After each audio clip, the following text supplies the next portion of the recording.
I would always count the children. I'm not sure why. Daddy isn't watching.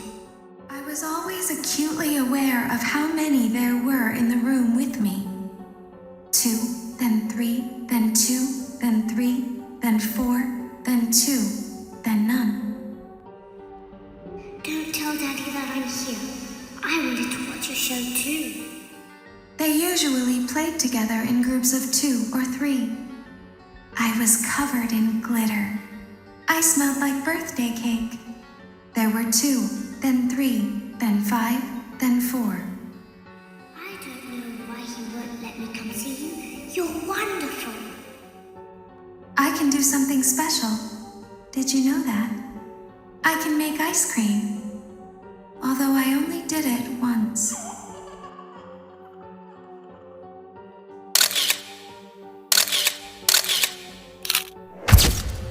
Where did the other children go? Something happened when there was one. A little girl standing by herself.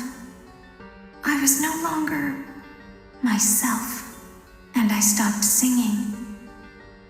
My stomach opened, and there was ice cream. I couldn't move, at least, not until she stepped closer.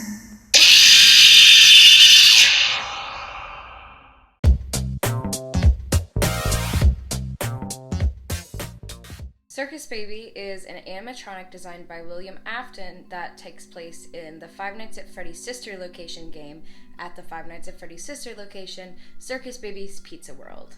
Circus Baby was designed by William Afton, the antagonist of the game, who we've talked about before, and she was designed to count all of the children in the room all of the time. She was constantly counting. Then when there was only one child left in the room, she was designed to use an ice cream maker internally to open up and offer the child ice cream. When the child came close enough to take the ice cream, mechanical arms would lurch out of Circus Baby and trap the child, shoving them in Circus Baby's chest cavity. In media and in the news, clowns have always had this really bad rap. Rightfully so. I hate them. They are extremely creepy. But they have always been a staple in horror culture, from Stephen King's It to Killer Clowns from Outer Space to even the 2016 Crazy Clown Sightings. It's always something that's kind of in the back of society's mind, how creepy clowns actually are. But in real life, there really have been instances where a clown has kidnapped somebody, and in some cases, they don't come back. Welcome back to Melody Ever After. This is my Recovery from FNAF series, where I talk about real stories that mirror some of the actual events that happened in the Five Nights at Freddy's franchise. Now, like always, I haven't found any evidence that any of these stories have actually inspired any of the games or the franchise, but it's horrifying to analyze how real events can mirror the twisted events of a horror game franchise. Today's video, we are talking about the truth behind Circus Baby, clowns that actually killed. I hate clowns. I have always hated clowns. You can ask my mother, you can ask anybody. I hate them. I think they are very disturbing. And I hated them before I really knew about any of the killer clown mojo around killer clowns. I have always just thought that the idea of someone hiding their identity has been really kind of weird. The last time I think I liked a clown was from JoJo's Circus when I was in like kindergarten. But even yet, that was an animated clown. That was a fake clown. I have never been down to clown with clowns, okay? They're just... There have been a multitude of instances where clowns have lured people off and killed people in real life, which, looking at the FNAF series, it kind of checks out why Circus Baby was designed to look like a clown.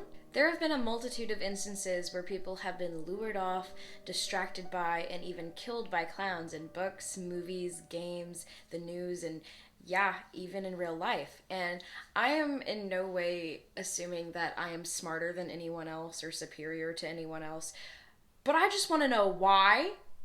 Why? I just don't think that even as a child, I would have been the type of person to just run away with a clown. Maybe that was because I had severe separation anxiety from my mother and I could always be found within 2 feet of her. But as an adult, as a child, I cannot see myself as someone who would be easily lured off by a clown. I just do not understand what is so appealing about this. What about this makes a child think, I want to run away with him? I want to follow this man. Today we're going to be talking about real cases of killer clowns, and I think we have to start with the most notorious one of them all, the monster known as John Wayne Gacy. John Wayne Gacy was born into a relatively normal family in Chicago in 1942. He was named after the hyper-masculine Western film star John Wayne by his parents and was encouraged to be just like him. Gacy had reportedly experienced sadomasochistic behaviors from the time he was a child. This is likely inferred by psychologists because of his abuse, his verbal abuse from his father, who encouraged him to be this hyper-masculine person, when young Gacy took to hobbies that were more traditionally feminine, like gardening and cooking. Gacy's father was an alcoholic, and there's a high probability that he was violent when it came to verbal and possibly physical abuse as well. But what we're not going to do today is blame Gacy's 33 horrific murders of innocent people on some child abuse, because I know lots of people who have suffered verbal abuse from their alcoholic parents, and they didn't turn out to be killer clowns who killed people. Novel thought. I am going to say that it probably contributed to some of his psychiatric moments of incontinuity. What made him so scary is how unsuspecting he was, though. Apparently, he was very well liked in his community. I'm not sure if he was admittedly gay, but his victims who he sexually assaulted were young men, and I feel like he did probably have a boyfriend at one point. He was discouraged from being gay by his father his entire life, so he grew up to be this very stereotypical straight Anglo-Saxon male who was upstanding in his community, had a wife, and he even ran for political office. Most notably, he also appeared at parties and events as his clown persona, Pogo the Clown. He did this out of the goodness of his heart, and it was considered an act of charity. Kids loved it, adults loved it, they all thought he was funny, but I don't find that funny at all. I find it weird. Gacy went on to assault, kill, and abuse over 33 young men between the ages of 14 and 21. He posed as a police officer to target runaways and misguided children. He pretended to offer victims jobs at his construction site where he built houses and refurbished and painted houses. And most sinisterly, he lured children to his own home by offering them drugs, food, alcohol, etc. John Wayne Gacy's typical modus operandi was to kill his victim via strangulation. He disoriented them with the alcohol that he offered them, and usually convinced several of his victims to try a magic handcuff trick, and the trick in question was actually just a trap. But what's really interesting about John Wayne Gacy's MO is that he never used his clown persona Pogo as a way to kidnap or gain the trust of children. You good, bud? You crazy. You crazy boy. I'm not a psychology student. I'm not a psychologist. I am in no way qualified to analyze the actions of John Wayne Gacy from a psychological perspective. But what I will say is that a lot of psychologists suggest that Pogo the Clown was a persona that was personifying Gacy's flamboyant or traditionally feminine hobbies. This is known in a lot of serial killers as decompartmentalization, where you're able to split up parts of your identity to justify your bad behavior because you're able to separate the characters in your mind who are committing these acts. It's easier to do bad things when you can disconnect the good part of yourself with the bad part of yourself, and you can justify those bad deeds you do if you have split your identity into two kinds of characters. Not only was Pogo the Clown a personification of his knack for doing feminine hobbies, this in speculation could be applying makeup or performing, but Pogo was also a way to gain the attention of his neighbors and gain the respect of them, as well as he diverted any suspicion from himself because he was known as this charitable guy who dressed up as clowns to cheer up children. It's also speculated that because he was doing these charity events and appearing as Pogo the Clown for free, it was going to gain him favor politically. Leave it to America to vote for a literal clown. Typical. John Wayne Gacy is one of the most terrifying and disgusting monsters who has ever walked this earth, and I think it's absolutely horrifying the things that he did. But I also want to note that he apparently, to my research, didn't lure off any kids dressed as clowns, but that doesn't mean he didn't inspire people to do that. In Nezahualcoyotl, I hope I pronounced that right,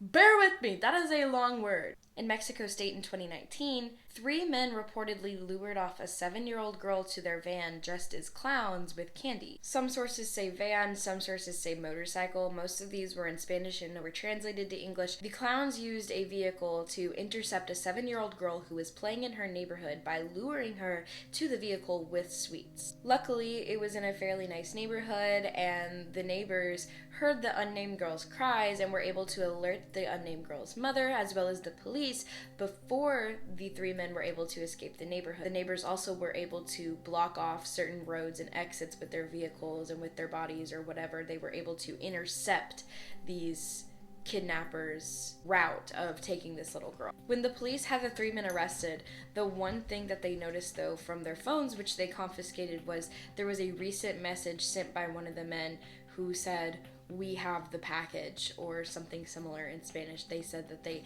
had a package, the package referring to the little girl, which is absolutely horrifying. Luckily, it seems that she was returned to her family and that these guys were put in prison to be held. Some people believe that this instance was related to the trafficking rings or the Mexican drug cartel, but not much has been released about this case in English. A lot of it was written in Spanish, and I do not speak Spanish, so.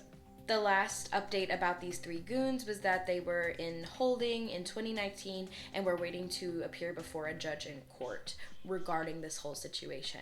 But there really were people who dressed up like clowns to kidnap children, and it worked. They were able to lure this little girl out with candy. It makes the horror game more believable when you see real life instances of similar things happening. It's really weird. There was even another instance of a killer clown in 1990. A clown came to Marlene Warren's door one day with balloons and a bouquet of flowers. Warren was preparing breakfast for her family, and she was getting ready to enjoy a nice meal with them when she saw the clown come to her door. Her son reports that the last thing that she said was, "Oh, how pretty," before opening the door for the clown. Marlene was a landlord with multiple properties who she managed with her husband, Michael Warren, who was a car salesman. But recently, around that time, rumors started to circulate that Mike was cheating on Marlene with someone he had met at the car lot. Many people assumed that this affair was with a woman that he worked with at the car lot named Sheila Keene. Marlene apparently had an interest in clowns from the time she was 14. Her mother has paintings of that Marlene did when she was a young girl of very whimsical clowns, and it seems to be something that Marlene... So it didn't seem to be a coincidence when Marlene opened the door to retrieve the flowers, I'm sure assuming it was a singogram or something like that, and when she opened the door to speak with the clown, Marlene was shot directly in the face, below her nose, and in her mouth area. Sheila Keene, Mike's lover, the lover of Marlene's husband, was the prime suspect, but they denied any accountability. Despite a few years later, after this event happening, Sheila and Mike did continue to get married. The couple moved from Florida to Virginia, and they began managing a Purple Cow restaurant. And weirdly, Sheila started going by the name Deb or Debbie. And a lot of Sheila's family found this to be really odd because Sheila has nothing to do with Debbie, and they don't sound similar at all, and none of her family had ever called her Debbie before. Nearly everyone was under the assumption that Sheila was the one who had dressed up like a clown and shot her lover's wife, but it wasn't until 2017 that DNA evidence surfaced that was able to prove that Sheila was guilty of this crime. In 2017, she was taken into custody and she was forced to be held there because a judge denied her bail. It was actually in this year, 2023, that Sheila was forced to plead guilty because of the immense amount of DNA evidence that proved her to be the killer from the crime. It came to the conclusion that the clown in the orange wig who shot Marlene Warren was Sheila Keene Warren. The offense was considered extremely premeditated, and they were kind of bouncing around back and forth in the report that I saw whether it was going to be considered first or second degree murder. To this day, I'm 99% sure, this is the most recent update when I was doing my research, a reporter asked Mike if he knew anything about the murder and what he thought of Sheila committing the murder of his first wife, Marlene, and I quote, Mike denied having any affiliation with it and said, "If I thought she had something to do with this, I wouldn't have been with her." But me personally, I do not believe this guy. It cannot be a coincidence that your wife has a soft spot for clowns and then a clown comes up on her door, knocks on her door with a bouquet of flowers and a bunch of balloons, and she opens the door and it just happens to be a premeditated murder. I don't believe that he wasn't affiliated. Even if he gave her the idea to do it, I think that he should be tried. This is just crazy to me. Either you told your side piece that your wife really liked clowns and she would definitely open the door for one, or your girlfriend is just a lunatic who likes to dress up as clowns. You can take your pick, you can flip a coin, but either side, you sound crazy and she still sounds crazy. Like, either side of this coin is not better for you. You look stupid either way.